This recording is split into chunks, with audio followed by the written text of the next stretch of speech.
Assalamualaikum warahmatullahi wabarakatuh. Perkenalkan, nama saya Sally Fitria MG dari kelompok 29.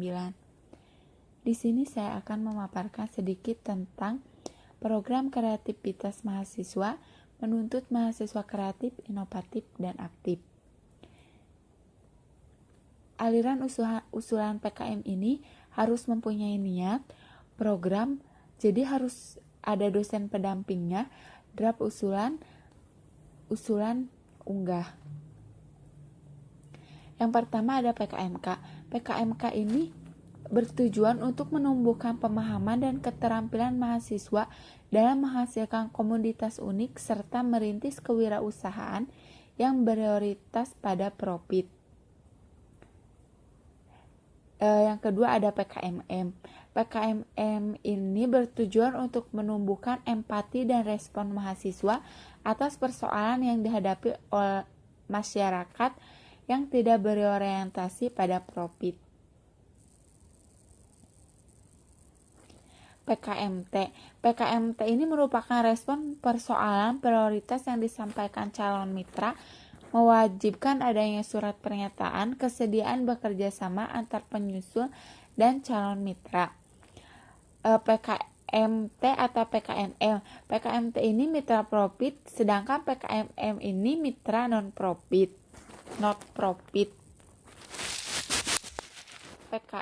PKMKC. PKMKC ini tidak untuk kegiatan meniru produk existing baik di dalam maupun di luar negeri. PKMP, PKMT, jenis malproduk.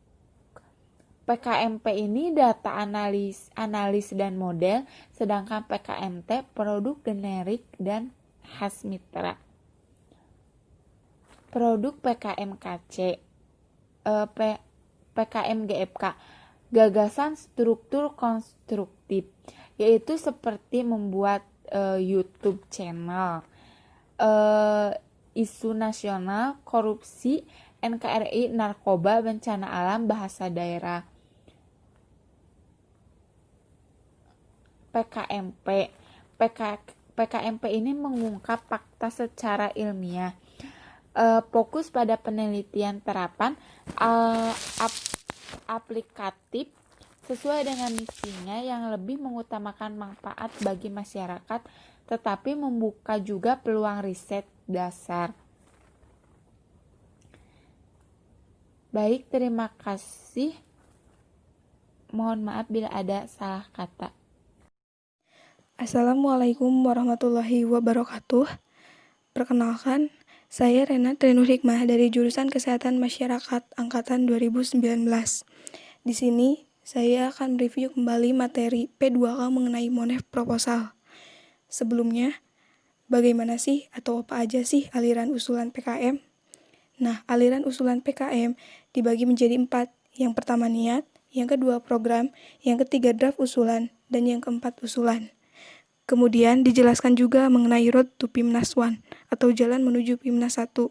Yang pertama proposal, yang kedua evaluasi daring tahap 1, yang ketiga evaluasi daring tahap 2. Selanjutnya mengenai review administrasi dan review substantif. Review administrasi, yang pertama ada kriteria administratif, yang kedua bidang kegiatan, yang ketiga keterulangan kegiatan, dan yang keempat kemitraan. Sedangkan review substantif, yang pertama ada sumber inspirasi, yang kedua titik bidik kegiatan, yang ketiga level tantangan intelektual, dan yang keempat keunikan dan kemanfaatan hasil. Selanjutnya ada juga Road to Pimnas 2 atau jalan menuju Pimnas 2. Yang pertama pelaksanaan, yang kedua Monef, dan yang ketiga Pimnas. Selanjutnya catatan kegiatan dan data atau logbook, terdiri dari cek progres, cek nalar, dan cek dampak. Kemudian ada juga laporan kemajuan asal jadi, lanjutan proposal, dan tidak berbasis logbook. Strategi Monef PKM dibagi menjadi 3. Yang pertama pra-Monef, yang kedua Monef, dan yang ketiga pasca Monef. Nah, selanjutnya ada juga nih misi Monef 2019. Yang pertama, meningkatkan competitiveness atau daya saing perguruan tinggi di Pimnas.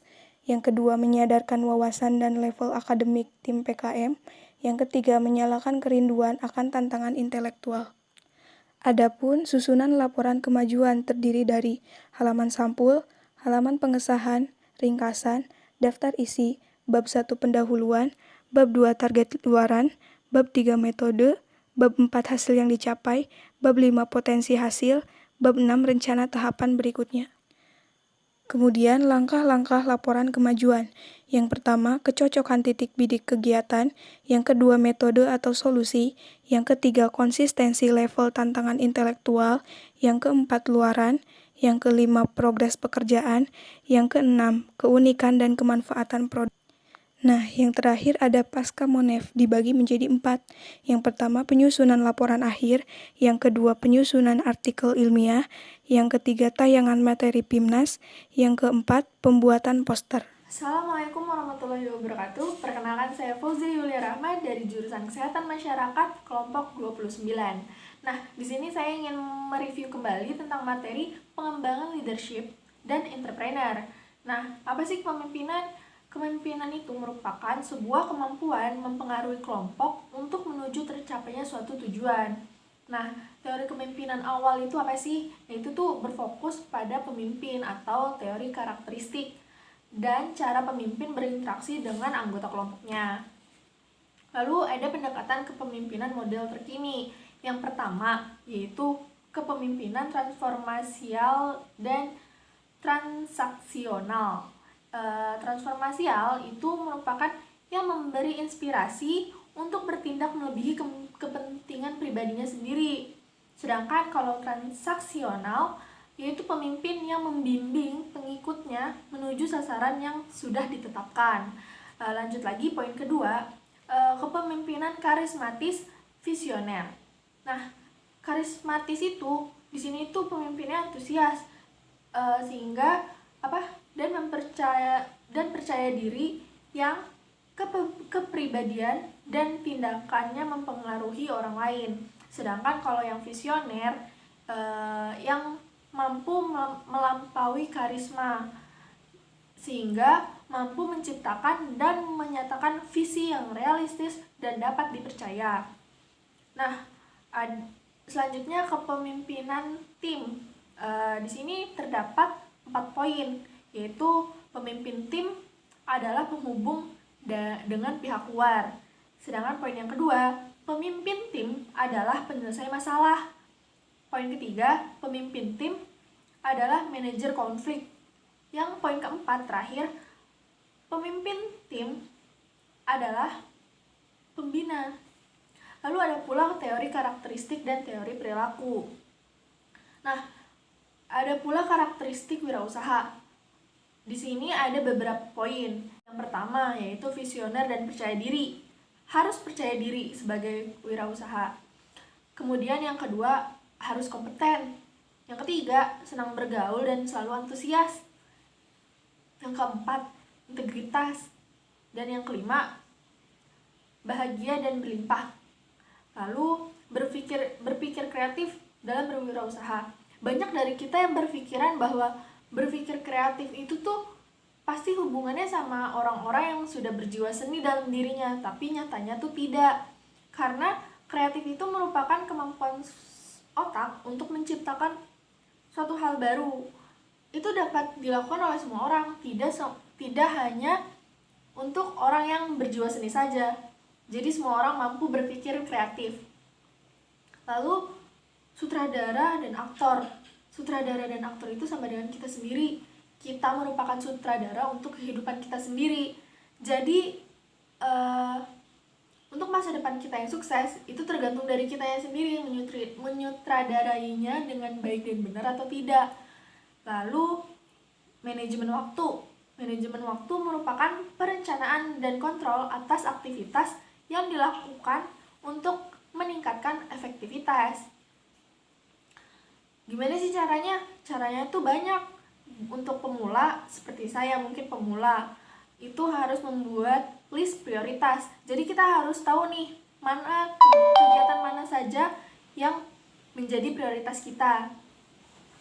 Lalu membuat to-do list harian. Jadi jangankan jangka panjang, kita sebagai pemula bisa memulainya dengan membuat to-do list harian. Yang misalkan contoh to-do list jam 5 saya harus bangun, saya harus sholat subuh, lalu jam 6 saya sudah melakukan kegiatan ini segala macam, hingga akhirnya tepat pada pukul 10 malam saya harus sudah tidur. Itu merupakan sebuah contoh kecil manajemen waktu. Sekian dari saya, kurangnya mohon maaf. Wassalamualaikum warahmatullahi wabarakatuh.